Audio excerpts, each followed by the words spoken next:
In this video, I'll show you how to replace the pickup coil commonly found on 139 QMB 50cc 4-stroke engines, as well as GY6 125 to 150cc engines that are in scooters, go-karts, and ATVs. I'll begin by finding the bundle of wires that comes from the stator. Here you can see I've got a blue and white, a red and black or a black and red, and then a connector with 3 different wires, red, white, and green for the lighting and charging system, as well as a ground.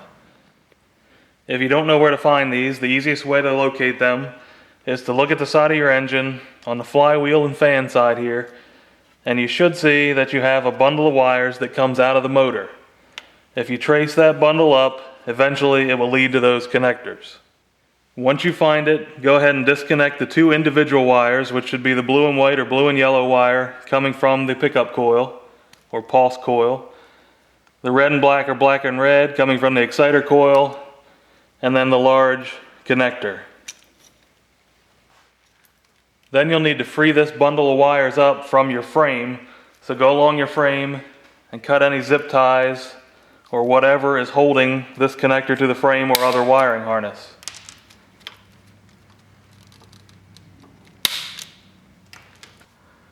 Once you've got that freed up, just set it aside for now. Then you'll need to start removing the bolts and screws so that you can take off this fan shroud or the fan cover.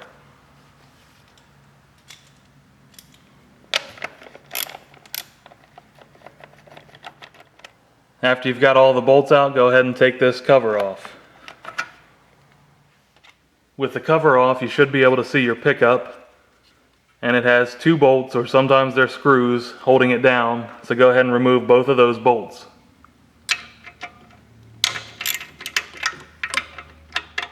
With those bolts removed, the pickup should be free now. So you can go ahead and pull that out a little bit, as well as pull this grommet off of the case. Now look at the opposite end of the wires, the ones you disconnected earlier, and find the wire coming from the pickup or pulse coil, which in this case is blue with a white stripe. It'll have a connector on that, but with that connector on there, it's going to be hard to pull this through the rest of the harness. So go ahead and cut the connector off of the end. With that cut off, you should be able to take your pickup coil and pull that through till all the wire's out. So there's the old pickup coil and wire. Now you'll need to install the new pickup coil, and to start with, you need to get this wire ran from here on the pickup side all the way through this harness and coming out by the other connectors. You could do this by cutting this tubing off, running the wire along with the other wires, and then replacing the tubing. Or what I'm going to try to do is save this tubing and just run this wire through there. Now running this wire through there on its own, just trying to feed it into this end and hope that it ends up on the other side, may be a little difficult. What I do is to use a length of mechanics wire, which is basically just, in this case, 18 gauge solid steel wire, and it makes routing things easier. If you'll be using mechanic wire, then what you need to do is either tie or tape this end of the pickup wire to one end of the mechanics wire. In this case, I'll just be using a little bit of electrical tape to secure the 2 wires together. And this way it will hold the pickup wire on the end of the mechanics wire while I pull it through. And once you finish, just give it a little tug to make sure the wire is not going to come off of there. Now I'll take this bundle of wires and get them to set somewhere kind of straight out. In this case, it works pretty well just setting them on top of the muffler.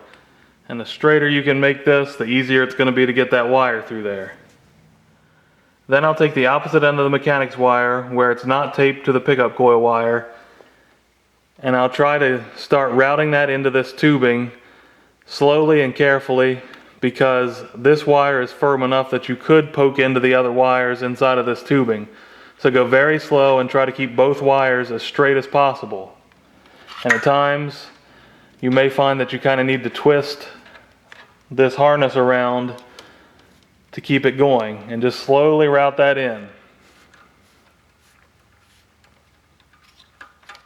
If you feel it's getting tough, stretch this wire out and straighten it out, and then try to keep feeding again. Now I've managed to get one end of the mechanics wire all the way through this harness, so I'm going to keep on going, carefully pulling that through.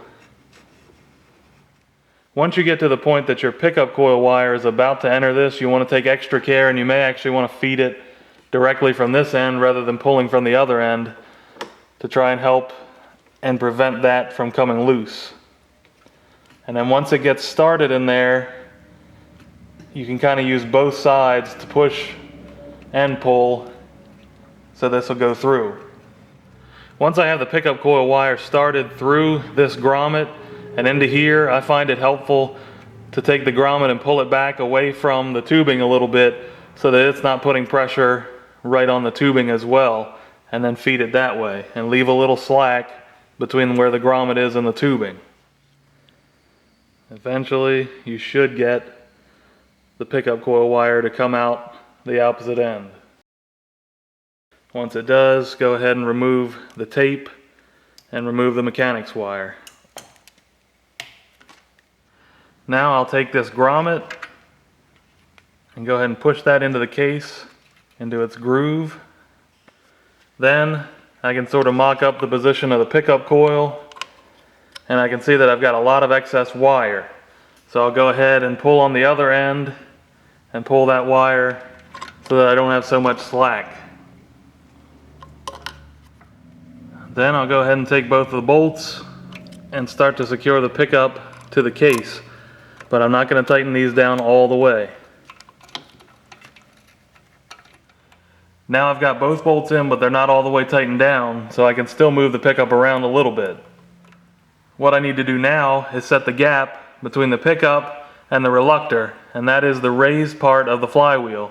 So go ahead and rotate your flywheel around so that the reluctor is lined up with the pickup.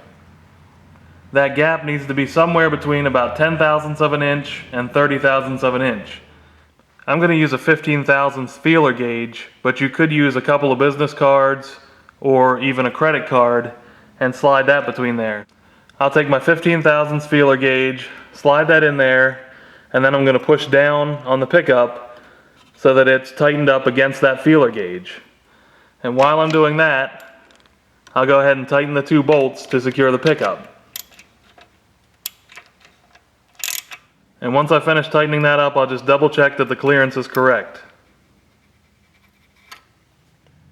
Now I'm going to move on to the other end of the harness, and here you can see that my pickup coil wire is much longer than the other wiring from the stator.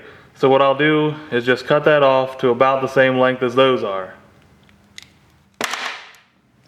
I'll need this wire from the new pickup coil to be able to attach to this wire coming out of the harness. So I'll need to install a female bullet connector onto the end of this wire.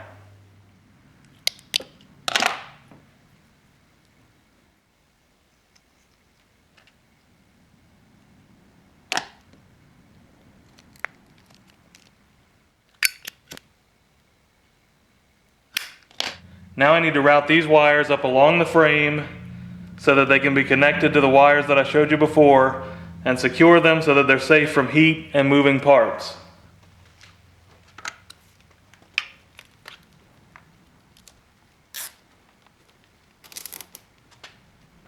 Then I'll just need to reconnect the stator to the rest of the harness. So again, the large connector, and you should have a black and red single connector, and then the blue and white connector, or blue and yellow, that we just did. And once those are connected, you'll also need to secure them to the frame. And finally, you'll need to reinstall the fan cover and all of its screws and bolts.